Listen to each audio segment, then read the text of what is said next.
Scripture reading today will be from Jude 22 and 23. That's Jude 22 and 23. Have mercy on some who are doubting.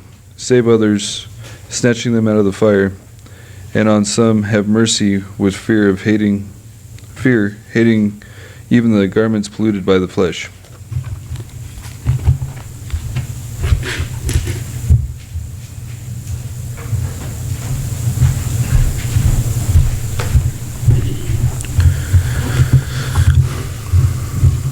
As Brian mentioned, we're reading the Bible together as a congregation over a 2-year period, and if you are just finding out about it, or maybe just haven't started yet, please, like he said, please jump in. It's so nice to be reading the same things at the same time. It's kind of on our minds, and in fact, this morning I'm going to talk a little bit about Joshua.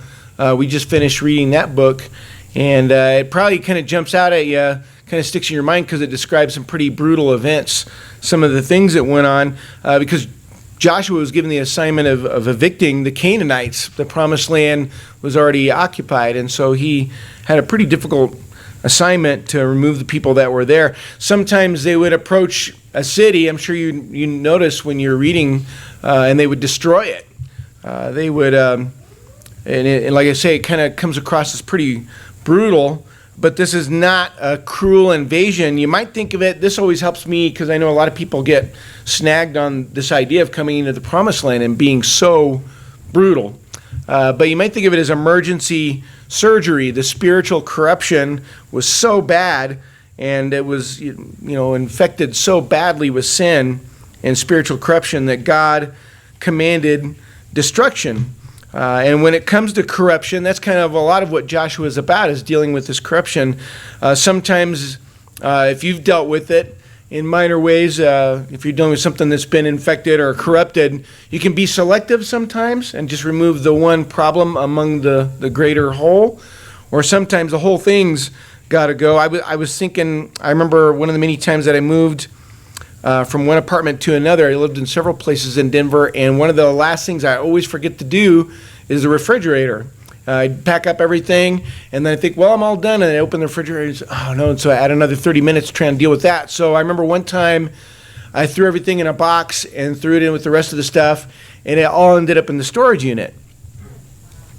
But yeah, so about a couple of weeks later, I went to check on things and remembered that I'd forgotten.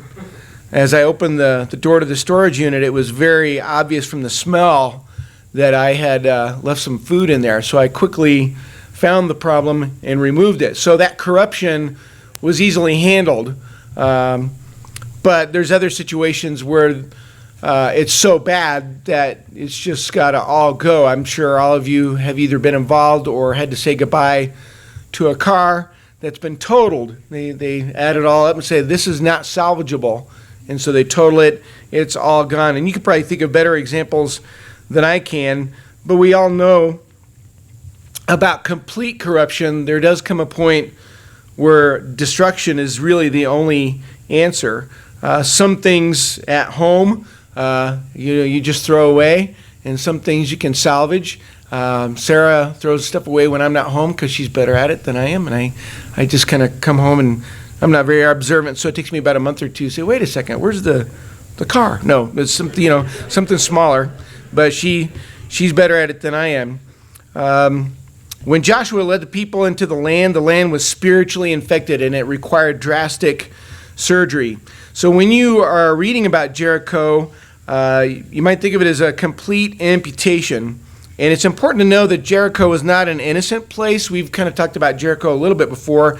Even the name itself was in defiance of God. It was dedicated to a moon god. They worshiped a goddess that was dedicated to violence and sexual immorality. It was a horrible place.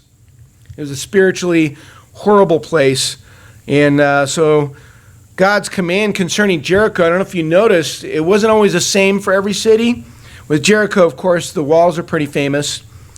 And his command was not to only just to destroy the walls or destroy half the city. The first thing to go was the wall. That's the famous part. And God handled that. He removed that part for him. And then if you look at Joshua 6, verse 20, we're going to be looking at this section of Joshua just briefly this morning. I'll point out a couple of things. Joshua 6, verse 20.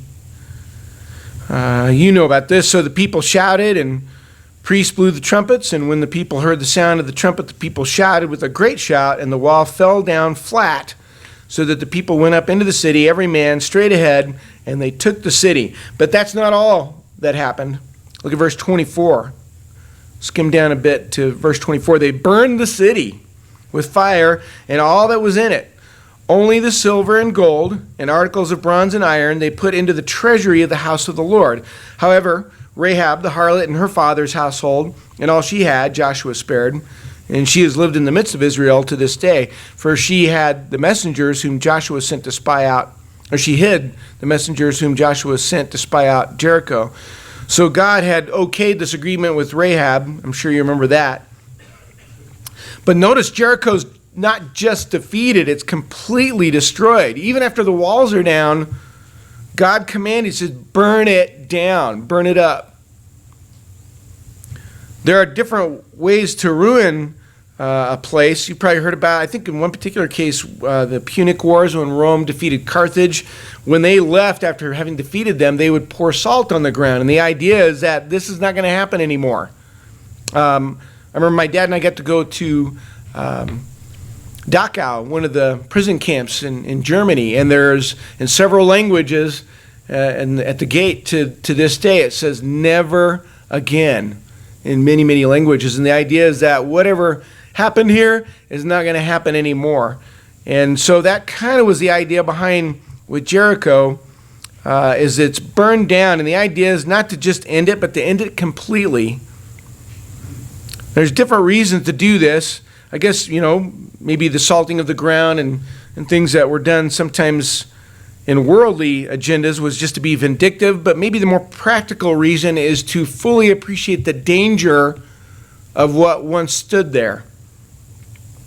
When Joshua was sent into the land, not every city was treated the same. If you go over to Joshua 11, this is a little bit later, some cities were just defeated. Not all of them were burned down. Some were, some weren't. Here's another one that was burned down, Joshua 11, verse 10. It's not as famous as Jericho, but it was burned down. Joshua 11, verse 10, then Joshua turned back at that time and captured Hazor and struck its king with the sword, for Hazor formerly was the head of all these kingdoms. So for this area, it's kind of a capital. You might think of it that way. Verse 11, they struck every person who was in it with the edge of the sword, utterly destroying them. There was no one left who breathed, and he burned Hazor with fire.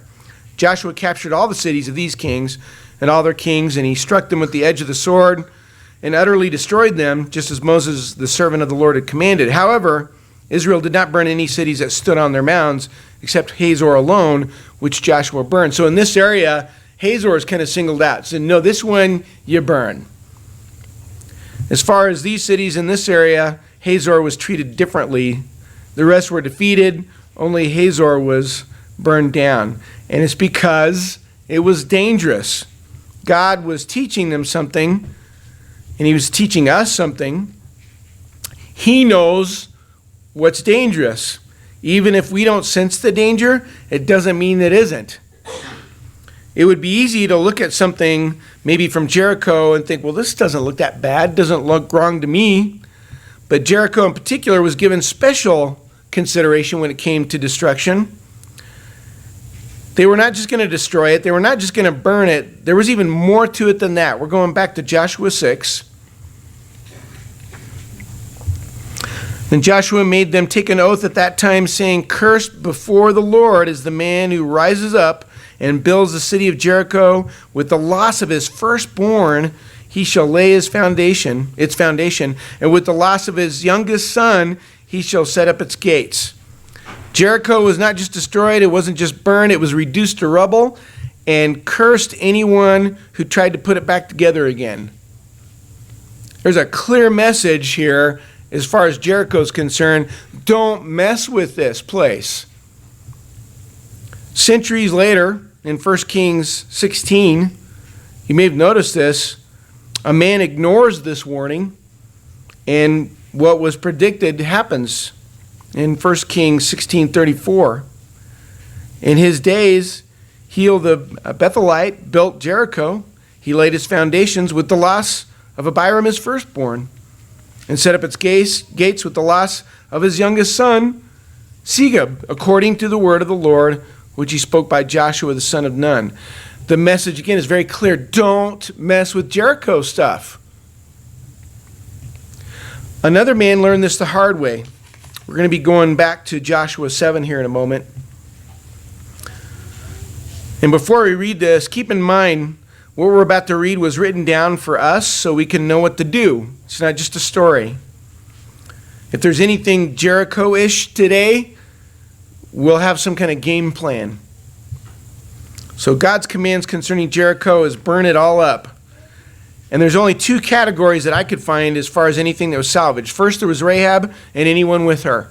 If they were in her household, they were safe. And you probably remember also there was some silver and gold and bronze and iron. That was to be put in the treasury. But someone disobeyed this command and they took something from Jericho, and maybe he thought it wouldn't make much of a difference. And you know about him. It's Joshua 7, verse 1. His name is Achan, and here's what happened. But the sons of Israel acted unfaithfully in regard to the things under the ban. For Achan, the son of Carmi, the son of Zabdi, the son of Zerah from the tribe of Judah, took some of the things under the ban. Therefore the anger of the Lord burned against the sons of Israel. And one of the biggest deceptions about sin is to think that it just affects you. But his decision affected everybody. He made his decision, he hid it, but like with all sin, eventually it comes to light. And God tells them there's sin because they fail to destroy the next city. Here's Joshua 7, verse 11. This is what God says to them once they know there's a problem. Joshua 7, verse 11. Israel has sinned, and they have also transgressed my covenant, which I commanded them, and they have even taken some of the things under the ban, and have both stolen and deceived. Moreover, they have also put them among their own things. Therefore, the sons of Israel cannot stand before their enemies. They turn their backs before their enemies, for they have become accursed. I will not be with you anymore, unless you destroy the things under the ban from your midst. Verse 13, rise up, consecrate the people, and say, consecrate yourselves for tomorrow. For thus the Lord, the God of Israel, has said, there are things under the ban in your midst, O Israel. You cannot stand before your enemies until you have removed the things under the ban from your midst. There's Jericho stuff in there. That's what he's saying. You've got to get it out. You can't make any progress until this sin is removed, and they're going to find it. God is aware there's sin. God is aware who it is and where it is. He could have just pointed it out, but he doesn't. Here's what happens. Joshua 7:14. In the morning, then, you shall come near by your tribes, and it shall be that the tribe which the Lord takes by lot shall come near by families, and the family which the Lord takes shall come near by households, and the household which the Lord takes shall come near man by man. He's going to break the groups down into smaller and smaller groups until it comes down to the individual. Now, God knew it was Achan. We know it was Achan. Achan knew it was Achan. But God uses a process of elimination. He gets all the 12 tribes together, and he picks out Judah, which is Achan's tribe. Then all the families are set apart, separated in the tribe of Judah, and he sets aside Achan's family, and then the households, and then Achan's household. And finally, it all points to Achan. And God has given specific instructions. Here's verse 15, Joshua 7:15. It shall be that the one who is taken with the things under the ban shall be burned with fire, he and all that belongs to him, because he has transgressed the covenant of the Lord, and because he has commanded a disgraceful thing. He's committed a disgraceful thing in Israel. The investigation reveals Achan is the guilty one, and he admits it. You got to hand that to him. Once he's found out, he admits it. He took some of the stuff from Jericho, included a bar of gold, a bunch of silver, and he buried it under his tent. His family had been living right over his sin. And so he is stoned, and they do to him and everything that he owned what they did to Jericho. They burn it. They burn everything. And I know we read this, maybe it hasn't worn off, maybe every time you read this, it sounds so brutal, but God is making a point this is what you do with Jericho stuff. You burn it.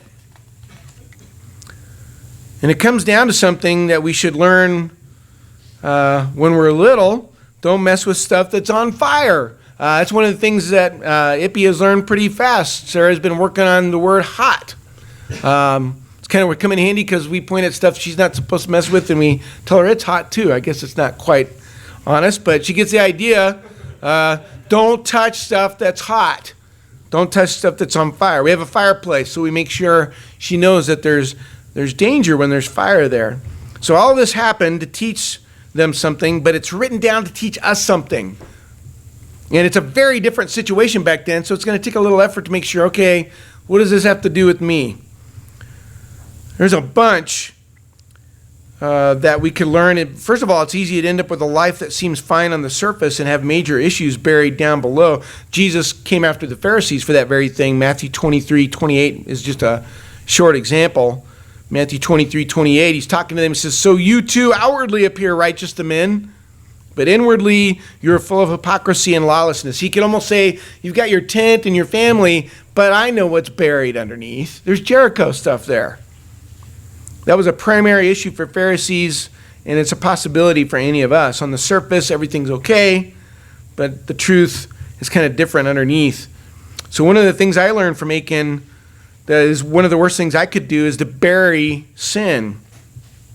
In fact, it's very important to keep everything above ground, so to speak. Ephesians 5:11 kind of describes it in these terms as far as sin. Ephesians 5, verse 11, do not participate in the unfruitful deeds of darkness, but instead even expose them. Keep them out in the light. Don't put them in the dark. That's where it grows. Hiding sin is like me opening that storage unit and just letting the food stay there, maybe burying it deeper. It's only going to get worse, and it's going to spread. It's going to corrupt everything.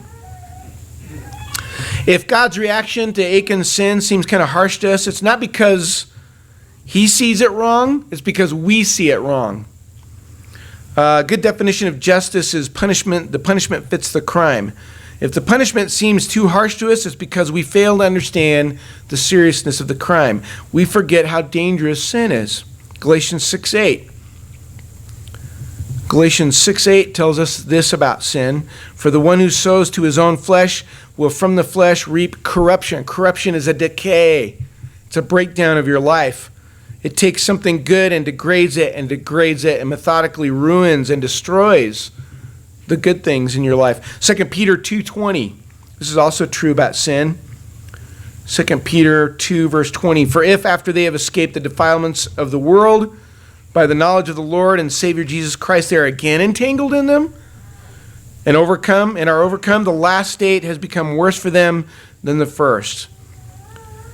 It's more than appropriate that a place like Jericho was burned up with fire, and it's more than appropriate that a man who held on to Jericho stuff was burned up with fire, because sin is a lot like fire.